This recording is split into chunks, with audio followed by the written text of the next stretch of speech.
养生侃侃而谈，健康如约而至。我是你们的好朋友木子。人们常说50知天命，当然到了50岁，明显会感觉身体大不如从前。那如果想要身体好的话，木子建议大家最好多做3件事，这样也容易长寿哦。第一件，喜欢笑。喜欢笑的人一般心态都比较好。只有每天保持愉悦的心情，不生气不烦躁，这样身体自然也会更健康，长寿也会与你有缘。第二件，喜欢早睡早起。50岁以后睡眠充足是非常重要的。如果经常熬夜，睡眠不足会导致内分泌失调，抵抗力下降，这样很多疾病也会找上门。但如果你每天都能够早睡早起，有一个充足的睡眠，这样身体也会更健康。第3件就是喜欢运动。俗话说得好，生命在于运动，不管是年轻人还是老年人，都应该每天进行运动。因为运动可以提高免疫力和抵抗力，增强身体素质，让身体保持年轻。如果50岁后你也喜欢运动的话，可能更容易长寿哦。那除了运动，木子建议大家平时还可以吃点黑枸杞，因为黑枸杞也能够提高免疫力，延缓衰老，对身体健康有帮助。长命百岁是很多人都追求的，那么对于男人来说，容易长寿的人会有哪些特征呢？下面我们来看一看。第一个，睡眠好。随着年龄的增长，身体的各项机能都开始下降，这时就可能会出现失眠的情况。那长期失眠对身体的伤害是很大的。但如果你睡眠还非常好的话，这样有利于身体自我修复，对长寿也有帮助。第二个，血管通畅。俗话说，人与血管同寿。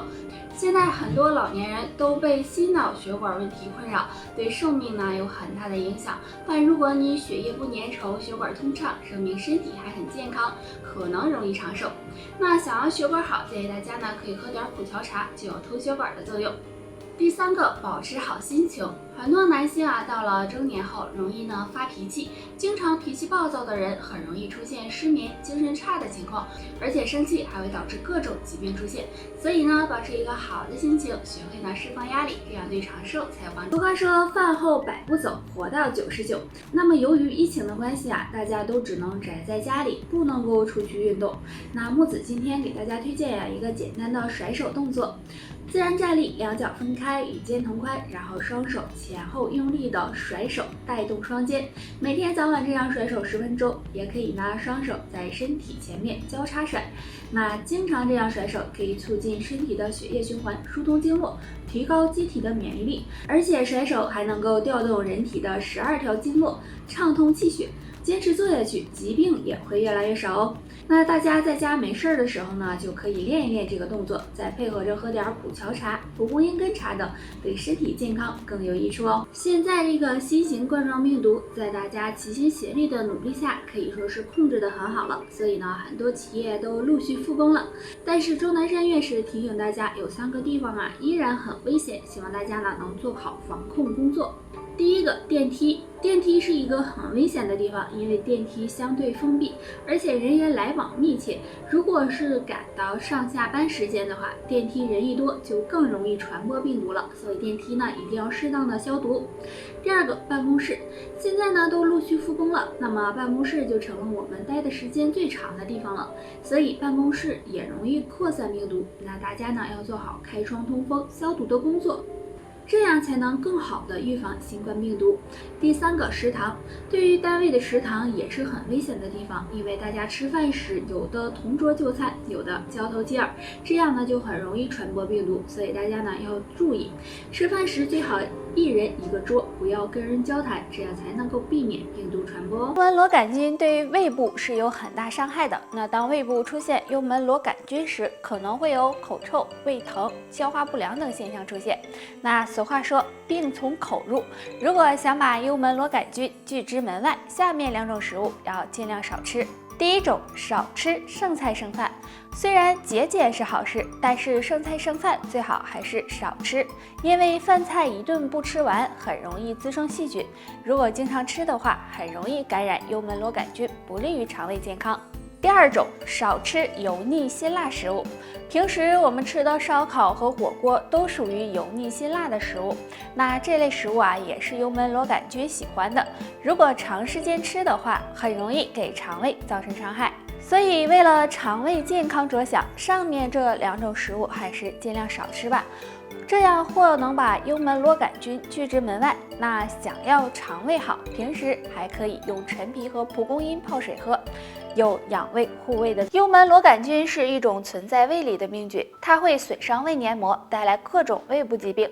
如果想要养胃，可以试试在白开水中加2物。第一个，洋甘菊。洋甘菊是很多人喜欢的，它有很多功效和作用。洋甘菊含有丰富的多糖苷类物质，胃不好的人用它泡水喝，可以帮助预防幽门螺杆菌，保护胃黏膜，对维护胃部健康有很大作用。第二个，丁香叶。丁香有暖胃养胃的作用，丁香中含有丁香油和丁香酚，具有抑制幽门螺杆菌、修复胃黏膜的作用。大家喝水时加一点丁香叶，也能帮助养胃护胃。胃病是要靠养的，平时要多注意饮食，不要暴饮暴食，少吃辛辣刺激和生冷的食物，养成好的生活习惯，这样肠胃也会越来越好。虽然现在生活条件变好了，但人们的健康状况却每况愈下。高尿酸呢是常见的健康问题，对于尿酸高的人来说，有2种蔬菜要忌口，不然对身体健康不利。第一种，菌菇类。菌菇类食物在生活中呢很常见，好吃又营养，但是尿酸高的人还是少吃这类食物，比如香菇、金针菇、蘑菇等，因为这类食物属于高嘌呤食物，会引起尿酸升高。第二种，芦笋。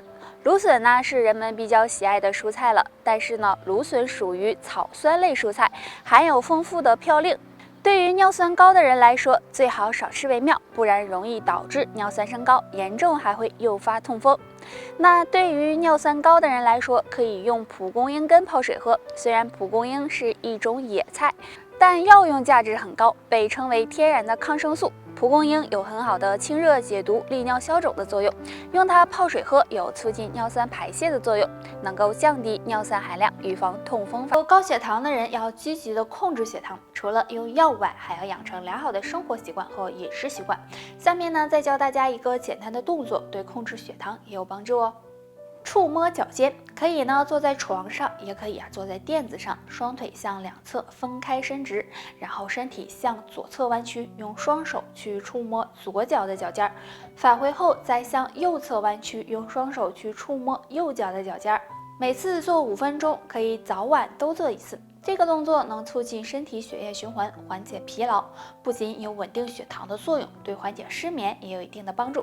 大家呢可以试一试哦。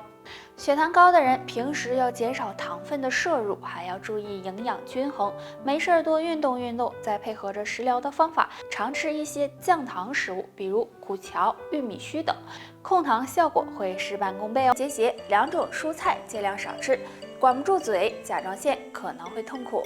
紫菜是一种常见的食材，紫菜中含有的碘比较多，若吃的太多，很容易升高体内的碘含量，对甲状腺健康不利，所以要尽量少吃才行。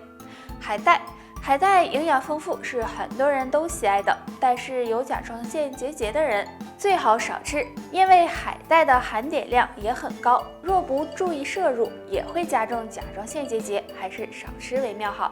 有甲状腺结节的人，平时还要注意好饮食和生活习惯，尽量少生气、少熬夜，经常运动，还可以喝点蒲公英根茶和玫瑰花茶，有助消肿散结、活血化瘀，对甲状腺健康有。但有甲状腺结节的人越来越多了，那是什么原因引起的呢？可能和3个因素有关。第一个，喜欢生气。日常生活中呢，很多人会有情绪不好、总是生气的情况，这样很容易导致内分泌失调，刺激甲状腺，增加甲状腺结节的风险。第二个，饮食不合理。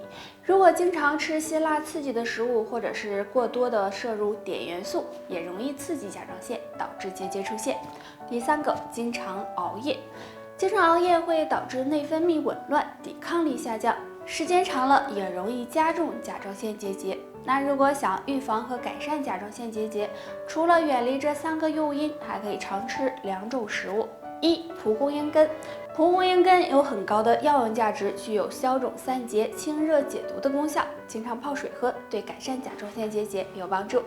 2. 冬瓜。冬瓜含有丰富的营养，其中含有大量维生素，具有利尿消肿、调节身体机能的作用，所以经常吃冬瓜对甲状腺恢复也有一定的帮助。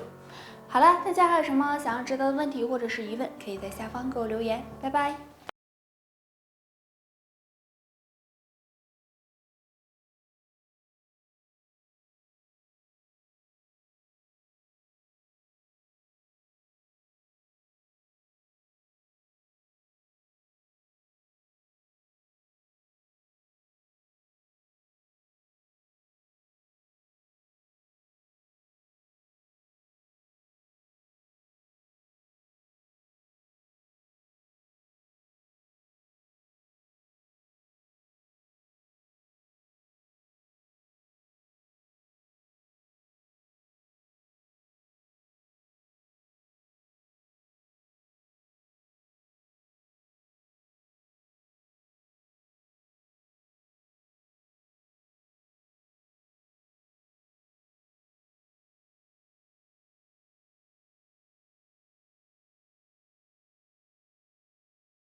大家都知道，如果患有糖尿病，最担心的就应该是它的并发症。所以一旦血糖升高，要好好控制血糖。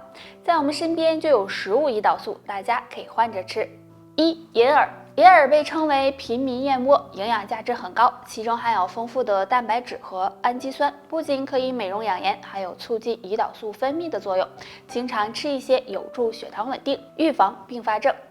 2. 石斛，石斛是常见的中药材，具有很多的功效。石斛呢，能够刺激胰岛素的活性，经常用来泡水喝，也能起到稳定血糖的作用。